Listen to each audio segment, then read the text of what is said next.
We live in a great time. We live in a time of unveiling, a time of seeing things for what they really are.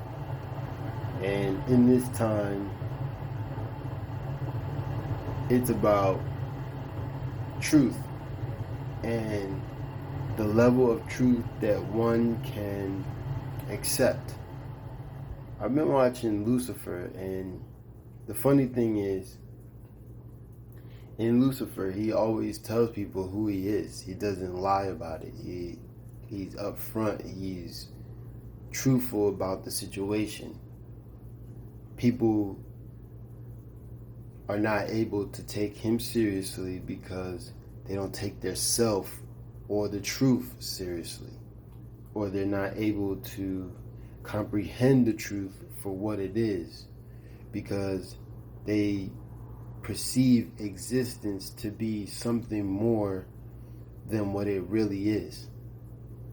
It's like the Masons, the Freemasons, right? Not the Illuminati, not the Zionists, but the Freemasons. The ones that study, the ones that look into human existence and look into the patterns of history through mythology and law and its connection to our existence today. They're telling it's like they're telling us the truth about what they are and who they are. But because they have been demonized by those that are in power, people look at them as if they're lying. And they're not keeping the truth or being honest with us. And it's on us to verify those things. And I equate that to the show Lucifer because in the show, he's constantly telling people who he is and why and where he came from. He never lies about it. He tells you, I don't lie. He doesn't lie. And that, it's just the people just don't believe him. And I equate it to that because look at people today, man. If I was to tell people, there is no aliens, there is no angels, the angels was men that had supernatural power, the gods were real, it's a status, it's a way of life. You could look in the movie 300 and Xerxes tell you himself that he's a god. The Egyptians tell you that they were gods, children of gods.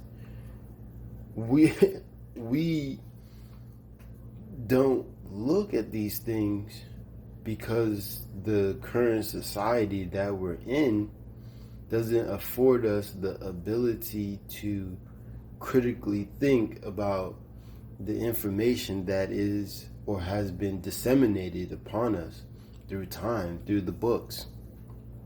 They would say to us, believe half of what you hear and half of what you see and nothing of what you're told. But in reality, there is nothing else. There is nothing else. Even a lie is the truth. Even someone's falsehood is the truth. But we don't take it seriously because we think lies are prohibiting our vision. No. Lies is only to protect someone else. Right? If I'm lying to you, it's not to protect you, it's to protect myself. Men will say, oh, I lied to her about this other girl because I wanted to protect her because I love her. No. He lied because he was protecting himself from losing you or her.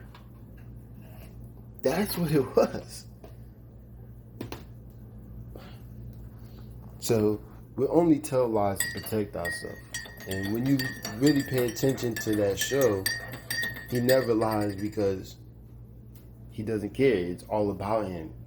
It's about him being free. And if he lies, he has to be captive to these lies. And he has to uphold these lies. That's the thing. When you lie, you have to uphold those lies, because people remember those lies, because people, just like people remember the truth, they're going to regurgitate it at any given time. And you have to remember what you have told. Unless you're a habitual liar, or your whole life is just a lie. Right? And they, like, throughout the whole show, they're telling you, oh, it's a metaphor, it's a metaphor.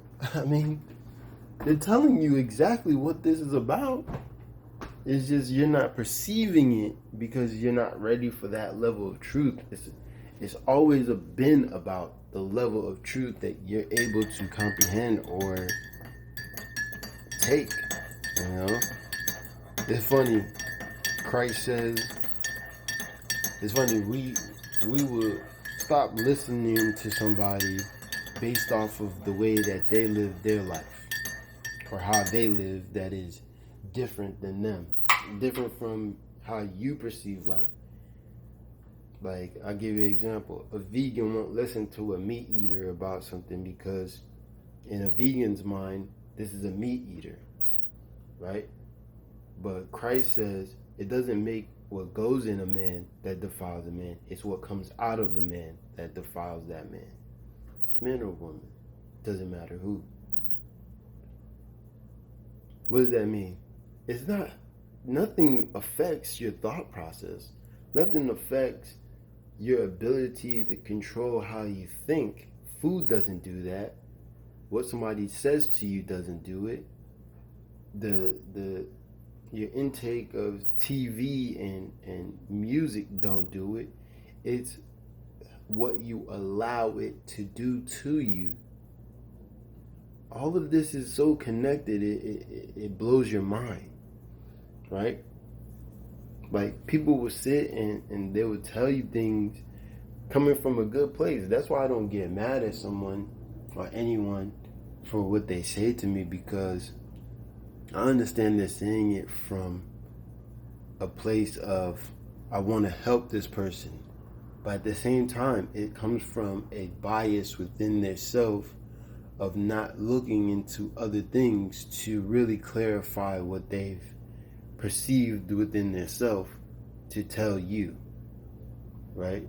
I would never tell anybody that Jesus is God. I would never tell anybody that Yahweh is God, or Hare Krishna, or Buddha, or Yeshua, or I don't care about these names. They're just words.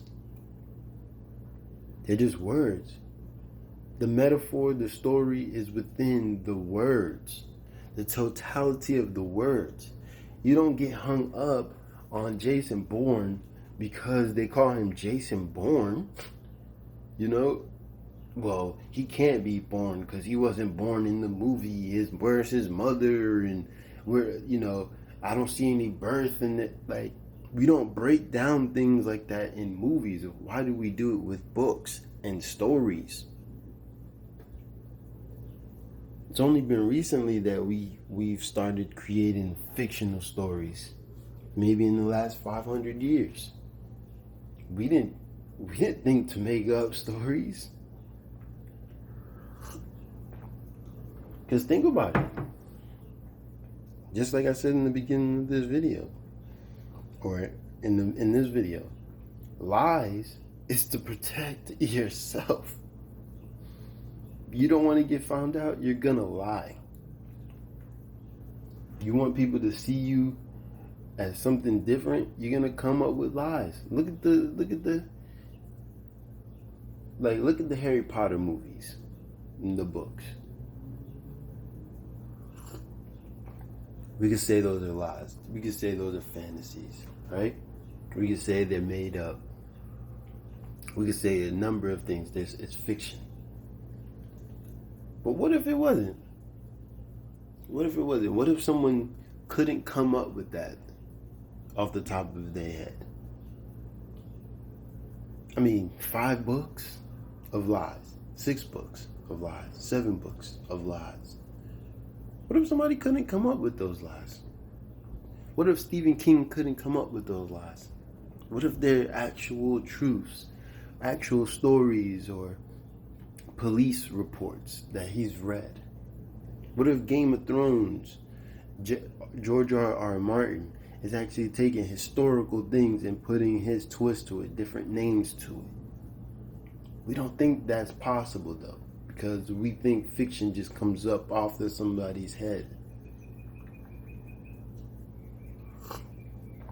You have to keep up with these lies. If the Bible's a lie, think about it. Like I said in the last video, Jewish people, they got hell of lies they have to keep up with if that book is a lie.